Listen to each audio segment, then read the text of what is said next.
Hi, it's Bruce Wallstrom, and I'm speaking to you on behalf of the Weeders Digest, and we're calling this the Weeders Digest Radio Interview. And today we're speaking with Kirk Whatley. He's the National Sales Manager of Sonic Solutions. And Kirk, I think first I want to welcome you to the show, and most importantly, would like you to tell us a little bit about the new product that you represent and what it can do for people that live on a lake or on a pond, a golf course, or a variety of different applications. So welcome today. Well, Bruce, my pleasure, and thank you for having me on, and I appreciate the opportunity. Yeah, our device is an ultrasonic device that you put into the body of water, and what it does is it interrupts the reproductive cycle of blue-green and filamentous algae, and it does it quite effectively. We've got 500 installations around the world, ranging from golf courses to private ponds to decorative ponds with koi fish in them, all the way to wastewater treatment plants and wastewater lagoons. Well, one of the things that obviously pops up right away is to think of something from a ultrasonic. It's foreign to most of us. How is it from maybe a safety standpoint? Are there concerns of people that would either be swimming in that water or taking fish from it or having decorative plants in there? That would seem to be a real concern. Well, I understand that, and I hear those questions quite often, but what I can say is that our technology is very safe. First of all, from a power source, we only put 24 volts into the water, which is not very much. We only draw 0.4 amps to keep the device actually running. And from a safety perspective, the ultrasonic frequency is targeted specifically at the blue-green and filamentous algae. We've got them used in ponds that have prize trout in them, and like I said, koi fish. We're safe for frogs, snakes, alligators, whatever may be in your water as well. So from that aspect, the device is actually very safe and is perfectly safe for people, and even if you go swimming in the water, it's perfectly safe. And now, when you say safe, it leads me to be somewhat skeptical and say there must be some downside. Is there something that I should be concerned about the long-term impact? Has that been studied? Is it approved by any particular organizations that would say that it's safe? Well, right now our power supply is UL listed. And also, we've received NSF certification, which basically means that we're the only approved ultrasonic device that can be used in U.S. public drinking water supplies.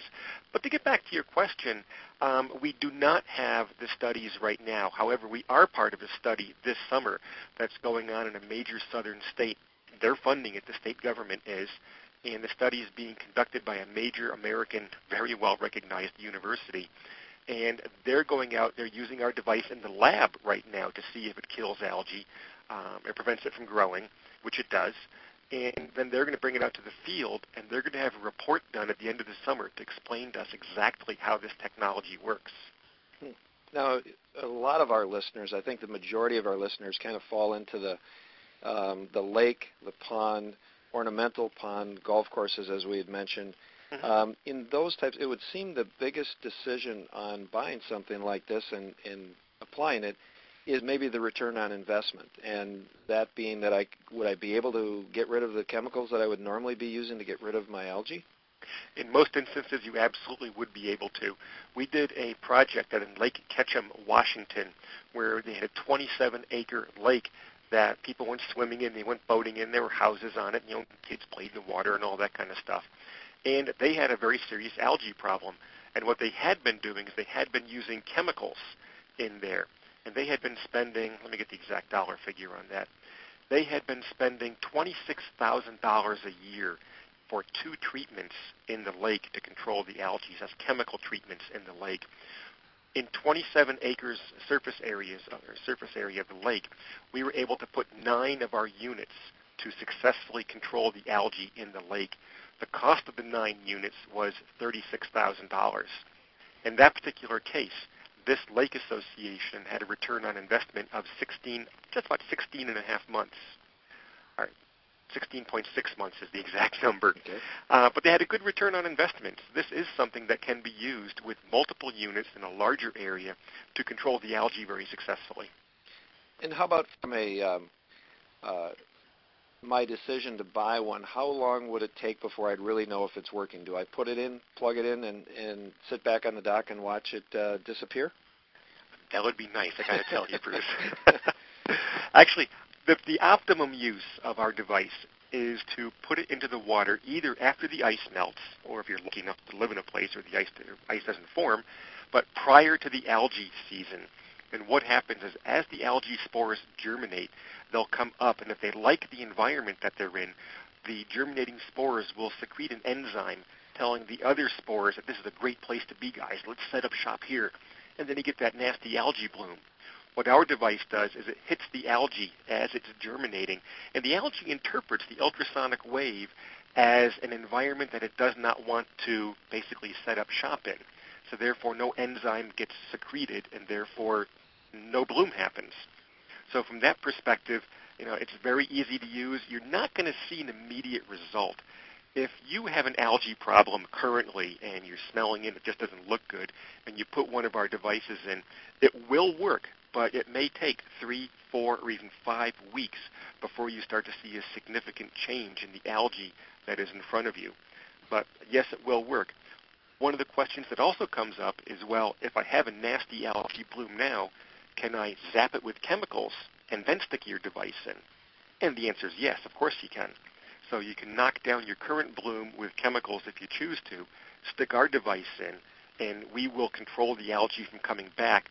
Or if you want to go all natural and not use any chemicals, just realize that once the algae has really set up shop, it may take several weeks after you put the device in before you start to see anything of noticeable significance.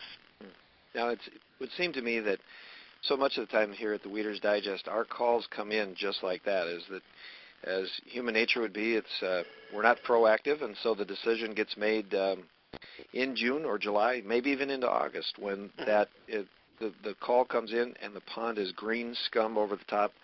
Help, I need a solution. So what you're saying is that in combination with chemicals, you may be able to hit it hard, but regardless, it really just takes patience to be able to see it work. Exactly, and this is something where what we're doing is we're interrupting the reproductive cycle of the algae. If you have algae on the pond already, it's not like you're going to plug this in and we're going to fry the algae.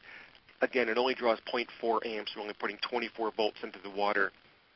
And that's an environment that's safe for all the other aquatic life that may be in the water, as well as people going swimming in the water.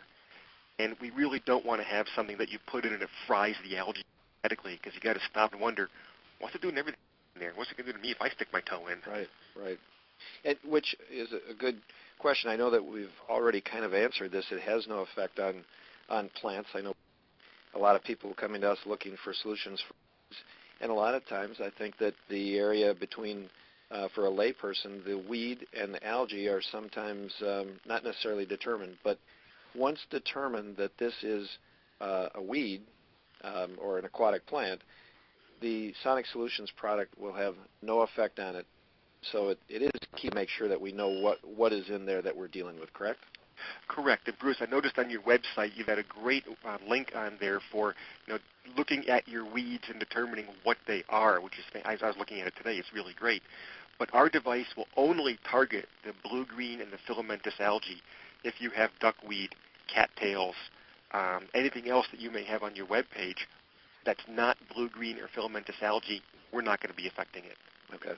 And I think that's a key thing to determine, because we obviously want our listeners and our customers to know that they're buying the right product. Now, we're also going to be setting up a rental program through your organization. Tell us a little bit about that. As far as what I see, that is the perfect opportunity for somebody to see if it works, and actually I should put it this way, to see the results.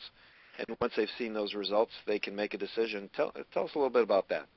Oh, it's a great rental program, and almost all of the sales that we do are through the rental program. Unless someone has units already they're very happy with, and they'll just buy the new ones flat out. But what we do is we have a try-to-buy program, and what we do is it's a rental of $300 a month. We do require that you keep the unit for 3 months, because that's plenty of opportunity to really see how